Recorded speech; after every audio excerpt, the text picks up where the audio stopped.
नमस्कार दोस्तों, आप सभी का स्वागत है आपके अपने चैनल राज एग्ज़ाम अड्डा में। आज जो हम करने वाले हैं, जो बीते समय में जो हमारे एग्ज़ाम हुए हैं, तो उसका ही एक एग्ज़ाम है उत्तराखंड कनिष्ठ सहायक कंप्यूटर ऑपरेटर भर्ती परीक्षा 5 मार्च 2023।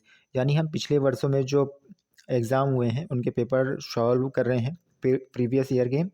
तो आज जो हमारा ये पेपर रहने वाला है उत्तराखंड कनिष्ठ सहायक कंप्यूटर ऑपरेटर भर्ती परीक्षा 2023 मार्च 2023 की ये परीक्षा है भाई। तो आज की क्लास में हम उत्तराखंड के पोर्शन को कवर करेंगे और विद फैक्ट के साथ क्वेश्चन को कवर करने वाले हैं कि ज़्यादा से ज़्यादा चीज़ों को कनेक्ट करने की कोशिश करेंगे और किस तरीके से उत्तराखंड पूछा गया है, उन सभी पॉइंटों को देखेंगे, कितना पोर्शन कहाँ से आया है। ठीक है, उन सभी को आज की क्लास में हम कवर करने वाले हैं भाई। तो आज का जो सबसे पहला जो क्वेश्चन रहने वाला है, अगर हम उसकी बात करेंगे, तो पहला क्वेश्चन है भैया, चंद चंद प्रशासन के अंतर्गत दस्तूर कर क्या था भाई। जो चंद प्रशासन था उसके अंदर दस्तूर कर क्या था भाई। तो जो दस्तूर कर था वो था भाई नजराना। क्या था भाई? नजराना था ये चंदकाल में। चंदकाल के जो कुछ प्रमुख कर हैं, जैसे कि दस्तूर कर, नजराना कर था भाई। कटक कर इसी चंदकाल में था भाई। सेना के लिए लिया जाने वाला कर कटक कर कहलाता था भाई। शीर्ति कर की बात करेंगे तो नगद कर था भाई। कीर्ति कर कैसा था? तो ये नगद कर था भाई।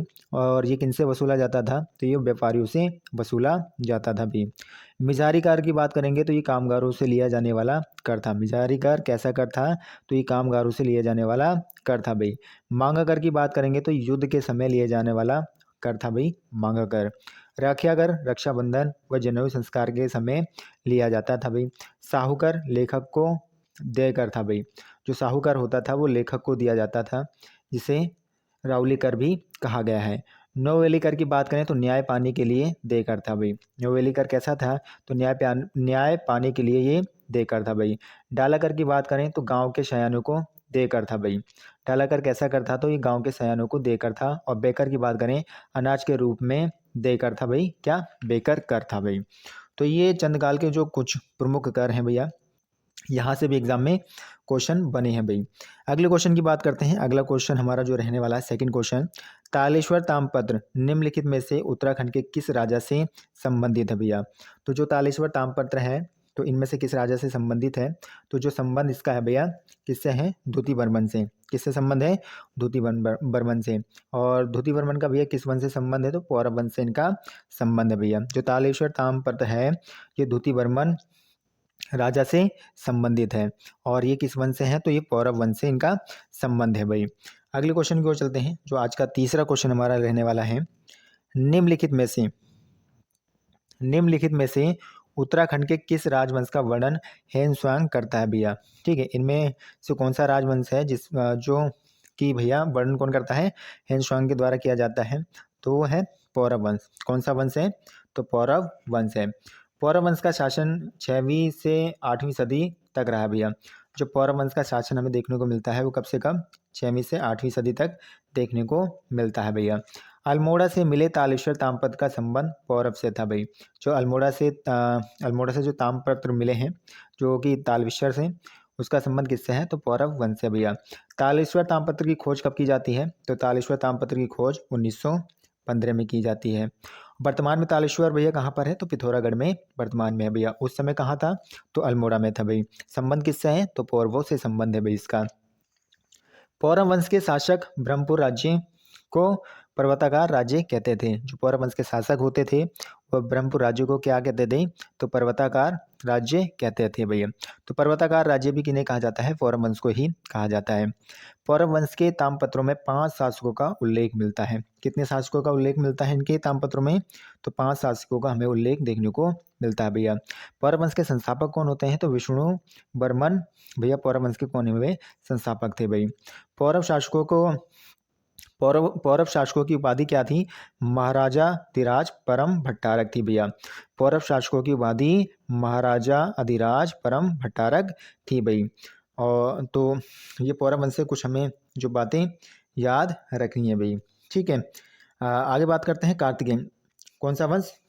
जिसमें दूसरा कत्यूरी वंश या कार्तिकेय पूर्व वंश जो दे रखा है भैया, राजवंश। अगर इसकी बात करें तो इसका जो शासनकाल हमें उत्तराखंड में देखने को मिलता है 700 से 1050 तक इसका शासनकाल हमें उत्तराखंड के अंदर देखने को मिलता है भाई।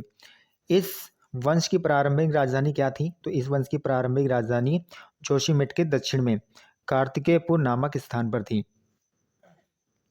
ठीक है, जोशीमठ के कहाँ भाई? जोशीमठ के दक्षिण में कार्तिकेयपुर नामक स्थान पर इसकी राजधानी थी। और इस वंश में टोटल जो अभिलेख मिले हैं वो कितने मिले हैं? 9 अभिलेख मिले हैं, जिनकी लिपि कैसी थी? तो इनकी लिपि कुटिला थी। कैसी लिपि थी भाई? तो इनकी लिपि कुटिला थी भाई। इस वंश के प्रथम 3 परिवारों में 14 नरेश में कितने कितने वर्षों तक शासन किया? तो इन्होंने 300 वर्षों तक शासन किया। कितने वर्षों तक शासन करते हैं भाई? तो 300 वर्ष तक ये इनके द्वारा शासन किया गया भाई। चंदवंश की बात करें तो चंदवंश की प्रारंभिक राजधानी क्या होती है? तो चंदवंश की जो प्रारंभिक राजधानी होती है वो चंपावत होती है भैया। क्या होती है राजधानी चंदवंश की प्रारंभिक? तो चंपावत होती है। दूसरी राजधानी क्या बनाते हैं? तो दूसरी राजधानी अल्मोड़ा बनाते हैं। और किनके द्वारा बनाया जाता है? तो भीष्मनंद के द्वारा बनाया जाता है। चंदवंश की ग्रीष्म राजधानी क्या थी? तो बिनसर थी। और धर्म कौन सी मानते थे? तो शैव मानते थे। ठीक है, धर्म कौन से मानते थे भैया? तो शैव धर्म को मानने वाले थे भाई। प्रशासनिक भाषा इनकी क्या थी? तो प्रशासनिक भाषा की बात करें तो कुमाऊनी इनकी प्रशासनिक भाषा थी भाई। कुल देवी की बात करें तो कुल देवी कौन थी भैया? नंदा देवी इनकी कुल देवी थी। चंद राजाओं की वंशावली में मानवोदय काव्य में दी गई है। चंद राजाओं की वंशावली मानवोदय काव्य में दी गई है भाई। तो थर्ड क्वेश्चन का आंसर क्या होगा? तो थर्ड क्वेश्चन के आंसर की बात करें तो उत्तराखंड के किस राजवंश का वर्णन हिंसवांग करता है? तो पौरव वंश करता है। कौन सा वंश करता है अभी? तो पौरव वंश करता है भाई। अगले क्वेश्चन की ओर चलते हैं। अगला जो हमारा रहने वाला है क्वेश्चन वो चौथा क्वेश्चन रहने वाला है। चौथे क्वेश्चन की ओर चलेंगे। रानी कर्णावती निम्नलिखित में से किस परमार शासक की संरक्षिता थी भाई? रानी कर्णावती निम्नलिखित में से किस परमार शासक की संरक्षिका थी भाई? तो ये जो संरक्षिका होती हैं किसकी होती हैं भाई? तो ये होती हैं पृथ्वीपति शाह की। किसकी होती हैं भैया? पृथ्वीपति शाह की होती हैं भैया। कर्णावती की बात करें तो कर्णावती लगभग इनका जो हमें कार्यकाल देखने को मिलता है 1635 से 40 के बीच में इनका हमें कार्यकाल देखने को मिलता है। और ये पृथ्वीपति शाह की संरक्षिका थी भाई। देहरादून में कर्णावती के द्वारा करणपुर गांव बसाया गया था। कहाँ भाई? देहरादून में कर्णावती के द्वारा करणपुर गांव बसाया गया था भाई। पृथ्वीपति शाह की बात करें तो ये परमार वंश से संबंधित है भैया। कौन? पृथ्वीपति शाह का संबंध कहाँ से है? तो परमार वंश से है। और संस्थापक कौन है? तो कनकपाल इसके कौन है भैया? संस्थापक हैं। राज्य से अभिषेक की बात करें पृथ्वीपति शाह की राज्याभिषेक कब हुआ? तो 1640 में पृथ्वीपति शाह का राज्याभिषेक हुआ भैया। इनके संरक्षिका कौन रहे? तो कर्णावती इनके संरक्षिका रहे। पृथ्वीपुर शहर कहाँ है भैया? तो देहरादून में है। और किनके द्वारा बसाया गया? तो इन्हीं के द्वारा यानी पृथ्वीपति शाह के द्वारा पृथ्वीपुर शहर बसाया गया था भाई। महीपति शाह की बात करें तो महीपति शाह को भैया गढ़वंजन कहा जाता है। किनको गढ़वंजन कहा जाता है? तो महीपति शाह को गढ़वंजन कहा जाता है। राज्यारोहण हरिकृष्ण रतौड़ी के अनुसार 1629 में हुआ है। ठीक है, महीपति शाह का जो राज्यारोहण हुआ है हरिकृष्ण के अनुसार कब होता है भाई? तो 1629 में उन्होंने माना है भाई। और शिव प्रसाद डबराल के द्वारा भाई 1631 माना गया है। और अजय सिंह रावत के द्वारा 1622 माना गया है भैया राज्यारोहण। सेनापति कौन थे महीपति शाह के? तो माधो सिंह भंडारी कौन थे भैया? महीपति शाह के सेनापति हुए हैं भाई। ठीक है, कौन हुए? तो माधो सिंह भंडारी। ठीक है, सेनापति। अगले क्वेश्चन को देखेंगे। अगला जो हमारा क्वेश्चन रहने वाला है वो पांचवा क्वेश्चन रहने वाला है। और पांचवा क्वेश्चन क्या है? काशीपुर पहले किस नाम से जाना जाता था भाई? काशीपुर पहले गोविशाण नाम से जाना जाता था। किससे जाना जाता था? तो काशीपुर पहले गोविशाण के नाम से जाना जाता था भाई। ठीक है, अगले क्वेश्चन की ओर चलते हैं। अगला जो हमारा क्वेश्चन है उत्तराखंड का वह प्रथम राजनेता कौन था भाई?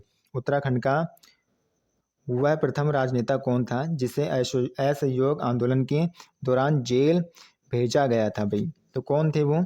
तो वो जो होते हैं हमारे मोहन सिंह मेहता थे भाई। कौन थे भाई? मोहन सिंह मेहता थे, जिनको प्रथम जो कि असहयोग आंदोलन के दौरान जेल भेजे गए थे भाई। गोविंद बल्लभ पंत की बात करें तो ये उपन्यासकार हैं भैया। इनका प्रसिद्ध नाटक कोहिनूर का हीरा है भैया। ठीक है, जीवी पंत है भैया यानी गोविंद बल्लभ जो पंत हैं ये उपन्यासकार हैं। इनकी प्रसिद्ध नाटक कौन सा है भैया? कोहिनूर का हीरा है। और जिसका संबंध रानी खेत से है भैया। कहाँ से संबंध है इसका? तो रानी खेत से है भैया। इनकी अन्य रचनाएं की बात करें तो अंगूर की बेटी इसकी अन्य रचनाएं हैं। सुहाग बिंदी, काशी का जुहाला जुलाहा, ये इनके क्या है भैया? अन्य रचनाएं हैं। मोहन सिंह मेहता की बात करें, किनकी भाई? मोहन सिंह मेहता की बात करें तो राज्य के प्रथम स्वतंत्रता सेनानी हैं जो जेल जाने वाले हैं। 1621 में कत्यूर क्षेत्र में कुमायूं परिषद की शाखा गठित की थी भाई। कब? 1921 में इन्होंने क्या करा था? 1921 में इन्होंने कत्यूर क्षेत्र में कुमायूं परिषद की शाखा गठित की थी भाई। बैजनाथ में कटाई बुनाई प्रचार केंद्र की स्थापना इन्होंने की थी भाई। अनुसुईया प्रसाद बहुगुणा की बात करें तो इनका जन्म कहाँ होता है भाई? चमोली के अंदर इनका जन्म होता है। नंदप्रयाग इनको चमोली के नंदप्रयाग में इनका क्या होता है भाई? जन्म होता है। और इनको क्या कहा जाता है? गणकेशरी के नाम से इनको जाना जाता है भैया। ठीक है। 1918 में अनुसुईया प्रसाद बहुगुणा भैया गढ़वाल में कांग्रेस की स्थापना करते हैं। 1919 को भैया मुकुंदी लाल के साथ लाहौर कांग्रेस अधिवेशन में इन्होंने क्या करा था भाई? तो इन्होंने भाग लिया था भाई। तो ये बातें याद रखनी है। अगले क्वेश्चन की ओर चलते हैं। अगला जो हमारा क्वेश्चन है 7वां क्वेश्चन होने वाला है। और 7वां क्वेश्चन भैया क्या कहता है? हारदूदा संबंधित है भैया। तो हारदूदा किससे संबंधित है ये? तो नाग देवता से संबंध किसका है भैया? हारदूदा का संबंध है भैया। छपेली एक रूप है भाई। छपेली किसका एक रूप है? तो छपेली जो एक रूप है भैया किसका है? नृत्य का एक रूप है। क्या? छपेली। छपेली किसका रूप है? तो एक नृत्य का रूप है भैया। अगले क्वेश्चन की ओर चलते हैं। 9वां क्वेश्चन हमारा है, उत्तराखंड में कमीण का कार्य होता है भैया। उत्तराखंड में जो कमीण होते हैं उनका क्या कार्य होता है? तो उनका जो होता है कार्य निश्चित गांवों से राजस्व एकत्र करना। ठीक है। जो गांव होते हैं उनसे राजस्व कौन इकट्ठा करेंगे भाई? तो कमीणों के द्वारा राजस्व इकट्ठा किया जाएगा भाई। अगले क्वेश्चन की ओर चलते हैं। अगला हमारा क्वेश्चन रहने वाला है 10वां क्वेश्चन है, हिल यात्रा प्रारंभ की गई थी भैया। कौन सी?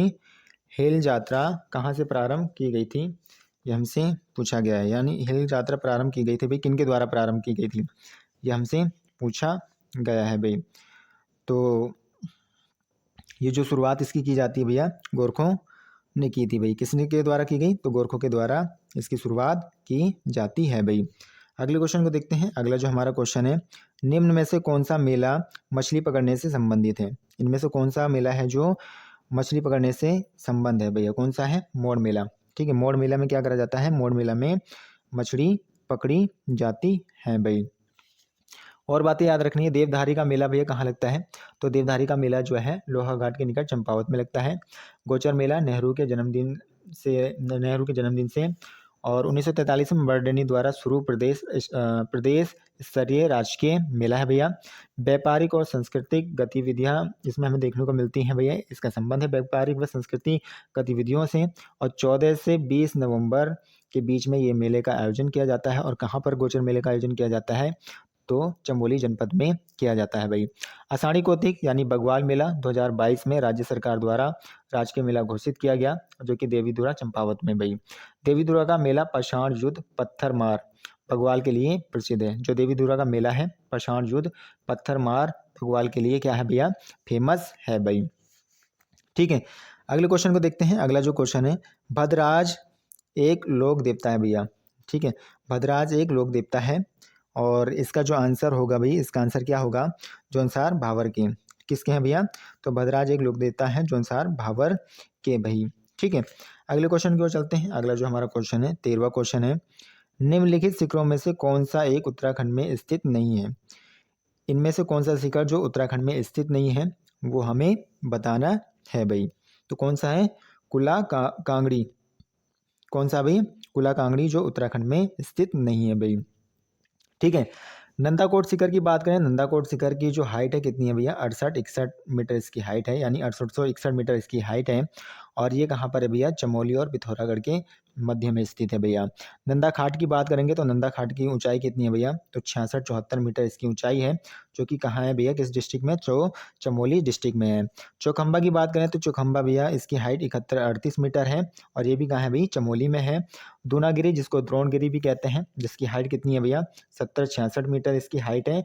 और ये भी कहाँ है? चमोली के अंदर है। अन्य अगर शिखरों की बात करें जैसे कि नंदा देवी पश्चिमी की बात करें तो ये इसकी हाइट कितनी है भैया 78-17 मीटर, कितना 17 मीटर है भैया। ठीक है, और ये क्वेश्चन एग्जाम में लास्ट पुलिस वाले एग्जाम में ये क्वेश्चन बना था भैया। और किस जनपद में है तो चमोली में है, और राज्य का सबसे ऊंचा ये शिखर है भैया। ठीक है, उत्तराखंड राज्य का सबसे ऊंचा शिखर कौन सा है तो नंदा देवी पश्चिमी है, जिसकी हाइट कितनी है 7817 मीटर है, और किस जनपद में है तो चमोली जनपद के अंदर है भैया। उसके बाद जो दूसरा हाईएस्ट पीक आता है भैया या शिखर आता है वो कामेट आता है, जिसकी हाइट कितनी है 7756 मीटर है, जो कि चमोली जनपद में है। तीसरा जो आता है भैया, तीसरा नंदा देवी पूर्वी है, जिसकी हाइट 7434 मीटर है, और चमोली और पिथौरागढ़ में देखने को मिलता है। ये थर्ड हाईएस्ट शिखर है उत्तराखंड का भैया। चौथा हाईएस्ट शिखर भैया माड़ा है, जिसकी हाइट कितनी है 72 मीटर, जो कि चमोली जनपद के अंदर है भैया। तो ये कुछ शिखरों से संबंधित बातें थी भाई, जिनको हमें याद रखना है भाई। अगले क्वेश्चन की ओर चलते हैं। अगला जो हमारा क्वेश्चन रहने वाला है वो 14वां क्वेश्चन है, और क्या कह रहा है भैया, नौला क्या कह रहा है, नौला स्वाभाविक रूप से होने वाला जलव्रत, जिसे हाल ही में भारत सरकार द्वारा राष्ट्रीय महत्व के संरक्षित स्मारक के रूप में घोषित किया गया है, उत्तराखंड में निम्न में से किस स्थान पर स्थित है भैया। तो ये कहाँ पर स्थित है तो ये जो स्थित है स्यूनरा कोट में। कहाँ भैया, स्यूनरा कोट के अंदर स्थित है भाई। अगले क्वेश्चन की ओर चलते हैं। अगला जो हमारा क्वेश्चन है 15 क्वेश्चन है 15वां, जमरानी बांध निम्नलिखित में से किस जनपद में स्थित है भैया। ठीक है, जमरानी बांध निम्नलिखित में से किस जनपद में स्थित है तो ये जो स्थित है भैया नैनीताल जनपद में स्थित है भैया। जमरानी बांध किस नदी पर है तो गोला नदी पर है, और कहाँ पर है एग्जैक्ट लोकेशन पूछेगा तो हल्द्वानी के अंदर है भैया। ठीक है, जमरानी बांध किस जनपद में है तो जनपद नैनीताल हो जाएगा, और एग्जैक्ट लोकेशन पूछेगा तो हल्द्वानी है, और नदी पूछेगा तो गोला नदी के तट पर है भाई। ठीक है, अगले क्वेश्चन की ओर चलते हैं। अगला जो हमारा क्वेश्चन है 16वां क्वेश्चन रहने वाला है। 16वां क्वेश्चन क्या कहता है, निम्नलिखित झीलों में से कौन सी चमोली जनपद में स्थित है। ठीक है, जो झील है इनमें से कौन सी झील है जो चमोली जनपद में स्थित है तो लिंग ताल भैया। ठीक है, कहाँ पर है चमोली में है। यह ताल फूलों की घाटी के मध्य स्थित है। इस ताल के मध्य में एक भूखंड है, जिस पर सूर्य की किरणें पड़ने से यह शिवलिंग के समान दिखाई देता है, इस कारण इसे लिंगाताल भी कहा जाता है भाई। इसी कारण इसको क्या कहा जाता है भाई, लिंगाताल भी कहा जाता है। अगले क्वेश्चन की ओर चलते हैं। अगला जो हमारा क्वेश्चन रहने वाला है 17वां, कौन सा क्वेश्चन है हमारा 17 क्वेश्चन है, और 17 क्वेश्चन क्या कह रहा है, निम्नलिखित में से किस जिले की साक्षरता दर 2011 की जनगणना के अनुसार सबसे कम रही है। तो सबसे कम किस जिले की साक्षरता दर रही है भाई तो उधम सिंह नगर की रही है भैया। सबसे अधिक साक्षरता दर की बात करें तो देहरादून। ठीक है, देहरादून टॉप पर रहा, जिसकी साक्षरता दर कितने परसेंट रही 84.25% हमें देखने को मिलती है, जो सबसे अधिक साक्षरता दर है भैया। ठीक है, उसके बाद सेकंड पर कौन सा है, सेकंड पर नैनीताल है, और नैनीताल का भैया कितने परसेंट साक्षरता दर तो 83.88% देखने को मिलती है। उसके बाद कौन सा है चमोली है, और चमोली में भैया कितने परसेंट साक्षरता दर है तो 82.65% है भैया। ये टॉप 3 साक्षरता दर में है। सबसे कम साक्षरता दर की बात करें तो उधम सिंह नगर की है, जिसकी कितनी परसेंट है भैया 73.10% देखने को मिलती है। दूसरे पर हरिद्वार आ जाता है नीचे से 73.43% देखने को मिलती है। फिर उत्तरकाशी है, और जिसमें सब देखने को मिलती है 75.81% सबसे कम साक्षरता दर में। इसके साथ साथ हमें ये भी याद रखना है कि भी सर्वाधिक पुरुष साक्षरता दर कहाँ पर है तो रुद्रप्रयाग के अंदर है। सबसे अधिक पुरुष साक्षरता दर कितनी है भैया 93.90% है भाई। उसके बाद चमोली है, जहाँ पर हमें साक्षरता दर 93.40% देखने को मिलती है। फिर अल्मोड़ा है भाई, अल्मोड़ा में जो हमें पुरुष साक्षरता दर देखने को मिलती है कितनी देखने को मिलती है 92.86% या 80% देखने को मिलती है। न्यूनतम पुरुष साक्षरता दर की बात करें तो हरिद्वार के अंदर भैया सबसे कम कहाँ है, हरिद्वार के अंदर है, जहाँ पर 81.04% देखने को मिलती है। फिर न्यूनतम पुरुष साक्षरता दर उधम सिंह नगर है, ठीक है, जहाँ पर 81.09% देखने को मिलती है। और फिर उसके बाद थर्ड जो है उत्तरकाशी जिला है, जहाँ पर 88.80% देखने को मिलती है न्यूनतम पुरुष साक्षरता दर भाई। तो ये पॉइंट भी हमें याद रखने हैं साक्षरता से। इसी के साथ साथ सबसे ज़्यादा महिला साक्षरता दर भैया किस जनपद की है तो देहरादून की है, जहाँ पर 54% देखने को मिलती है। उसके बाद नैनीताल आ जाता है जहाँ पर 77.29% महिला साक्षरता दर देखने को मिलती है सबसे अधिक। फिर पौड़ी आ जाता है जहाँ पर 72.60% साक्षरता दर देखने को हमें मिलती है। किसकी भाई? महिलाओं की। महिलाओं में सबसे कम अगर बात करेंगे तो उत्तरकाशी में है 62.35%। फिर उसके बाद टिहरी आ जाता है जहाँ पर 64.28% देखने को मिलता है। फिर उसके बाद उधम सिंह नगर आ जाता है जहाँ पर 64.45% देखने को मिलते हैं। यानी कि महिलाओं की जो सबसे कम साक्षरता दर देखने को मिलती है, तो ये टॉप 3 साक्षरता दर में है भाई। ठीक है, कम में। ठीक है, अगले क्वेश्चन की ओर चलते हैं। अगला जो हमारा क्वेश्चन रहने वाला है 18वां क्वेश्चन है। और 18वां क्वेश्चन हमारा क्या कह रहा है? जनगणना वर्ष 2011 के अनुसार उत्तराखंड में महिला साक्षरता दर के आधार पर निम्नलिखित जनपदों का सही अवरोही क्रम होगा भाई। तो कौन सा सही इसका अवरोही क्रम होने वाला है, ये हमें बताना है। ठीक है, तो इसका जो आंसर हो जाएगा, इसका हो जाएगा पिथौरागढ़, रुद्रप्रयाग और उधम सिंह नगर हो जाएगा भाई।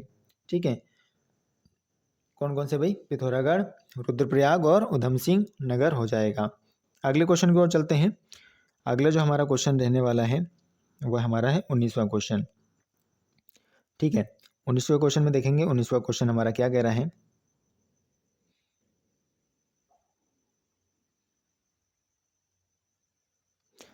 19वां क्वेश्चन है भैया, निम्नलिखित नदियों में से कौन सा?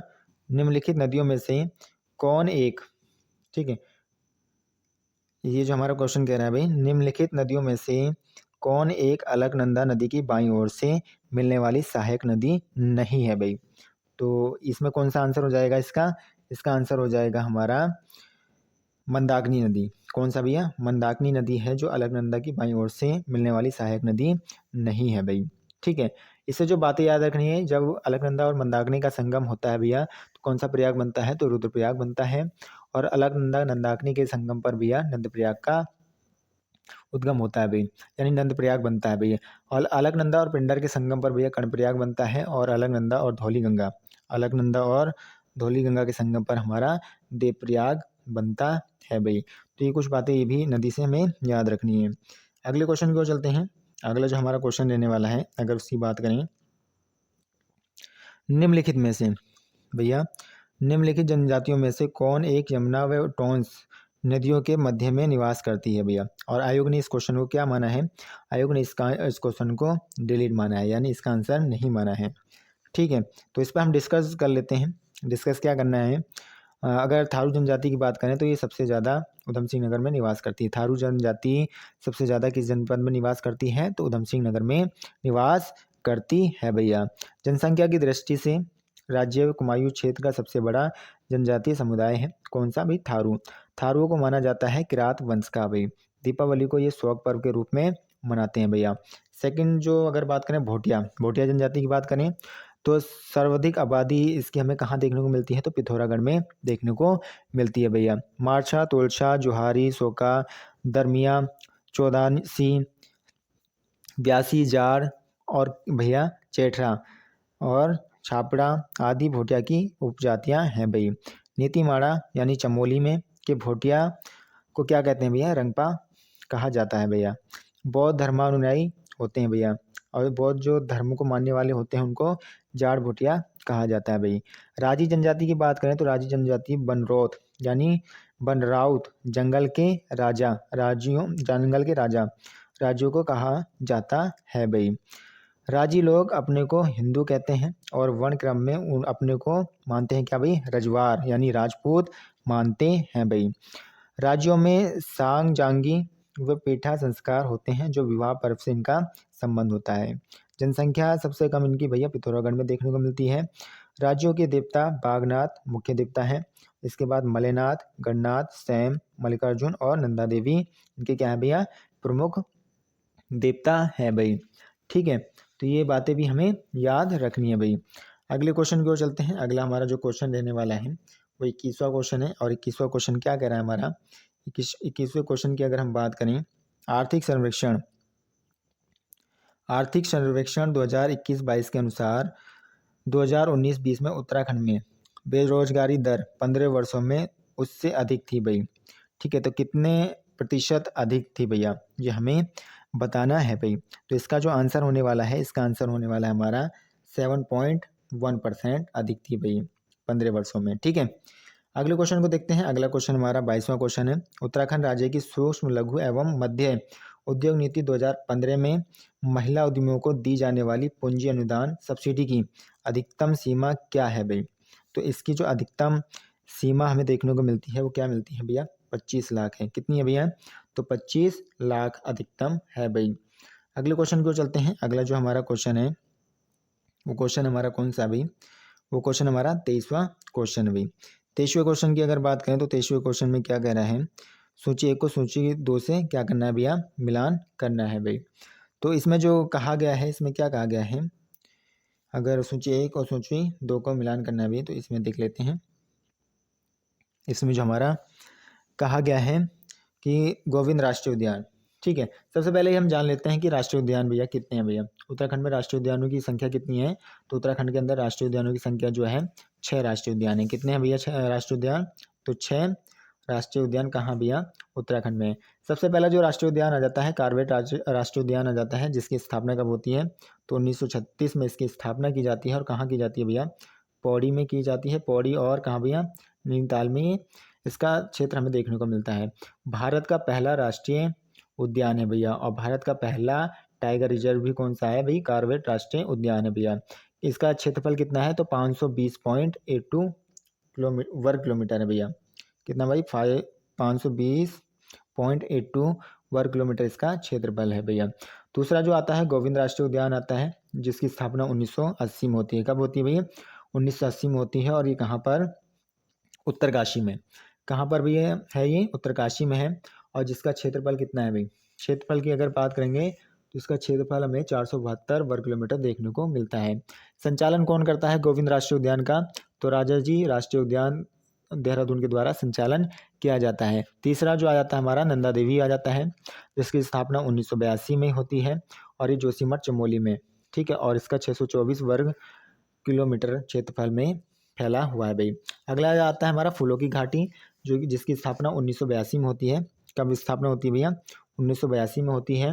और जो कि चमोली जिला में है। और इसका क्षेत्रफल कितना है भाई? 87.5 वर्ग किलोमीटर इसका क्षेत्रफल है। और सबसे छोटा है भैया। कौन सा? फूलों की घाटी सबसे छोटा है। पांचवा जो आता है हमारा राजाजी राष्ट्रीय उद्यान आता है, जिसकी स्थापना 1983 में की जाती है। और ये देहरादून, पौड़ी और हरिद्वार यानी 3 जनपदों में हमें देखने को मिलता है भाई। जिसका क्षेत्रफल बात करें तो क्षेत्रफल इसका क्या है? कितना है? 820.42 वर्ग किलोमीटर इसका क्षेत्रफल है भैया। और इसका मुख्यालय कहाँ है? तो देहरादून के अंदर राजाजी राष्ट्रीय उद्यान का मुख्यालय है भाई। छठा जो राष्ट्रीय उद्यान आ जाता है हमारा गंगोत्री राष्ट्रीय उद्यान आ जाता है, जिसकी स्थापना 1989 में होता है भैया। और राज्य का सबसे बड़ा राष्ट्रीय उद्यान है। कितने वर्ग क्षेत्रफल में फैला है? तो 2390 वर्ग किलोमीटर क्षेत्रफल में ये गंगोत्री राष्ट्रीय उद्यान फैला हुआ है भाई। तो ये कुछ राष्ट्रीय उद्यान से जो हमें बातें याद रखनी है। स्थापना कब हुई, किस जिले में है, ये हमने इन पर डिस्कस किया भाई। तो इसका आंसर क्या हो जाएगा? तो इसका आंसर जो हो जाएगा हमारा 3, 4, 1, 2 आंसर हो जाएगा भाई। ठीक है, तो मैच कर लेना। अगले क्वेश्चन की ओर चलते हैं। अगला जो हमारा क्वेश्चन रहने वाला है, आर्थिक सर्वेक्षण 2021-22 के अनुसार उत्तराखंड में 2011-12 में ग्रामीण क्षेत्र का औसत मासिक प्रति प्रति व्यक्ति व्यय था भाई। तो कितना इसका व्यय था भाई? तो 1726 रुपये प्रति व्यक्ति मासिक व्यय था भाई, औसत एवरेज। ठीक है। अगला है उत्तराखंड में वीरचंद सिंह गढ़वाली पर्यटन स्वरोजगार योजना कब प्रारंभ की गई थी? उत्तराखंड के अंदर वीरचंद सिंह गढ़वाली पर्यटन स्वरोजगार योजना की शुरुआत कब की जाती है? तो इसकी शुरुआत जो की जाती है जून 2002 में की जाती है। कब की जाती है? जून 2002 में इसकी शुरुआत की जाती है भाई। अगले क्वेश्चन की ओर चलते हैं। अगला क्वेश्चन है उत्तराखंड की अर्थव्यवस्था में वर्ष 2021-22 में तृतीय क्षेत्र का योगदान प्रचलित कीमतों पर है भैया। कितने परसेंट है भैया? ये हमें बताना है। तो 42.92% पर है भैया। परसेंट पर है भैया प्रचलित कीमतों पर इस भैया क्या तृतीय क्षेत्र का योगदान भाई। अगला हमारा जो है समग्र शिक्षा अभियान योजना किस वर्ष प्रारंभ की गई थी भाई? कौन सी भैया? समग्र शिक्षा अभियान योजना किस वर्ष इसकी शुरुआत की जाती है? तो इसकी शुरुआत जो की जाती है 2018 और 19 में की जाती है भैया। तो ये कनिष्ठ सहायक का जो एग्ज़ाम था 5 मार्च 2023 का, तो उसके उत्तराखंड के जो महत्वपूर्ण करंट पूछे गए सॉरी जो उत्तराखंड के प्रश्न पूछे गए हैं और जो करंट पूछे गए हैं उन सभी पॉइंटों पर हमने विस्तार पूर्वक डिस्कस किया है। तो आशा करूँगा आज की क्लास आप सभी को अच्छी लगी होगी और लाइक शेयर एंड सब्सक्राइब करना ना भूलें। और इसका जो सेकंड पार्ट आएगा भैया जीके और जीएस का यानी सामान्य अध्ययन का, इसका सेकंड पार्ट बनाएंगे जिसको हम इसी तरीके से विद फैक्ट के साथ डिस्कस करेंगे। तो थैंक यू।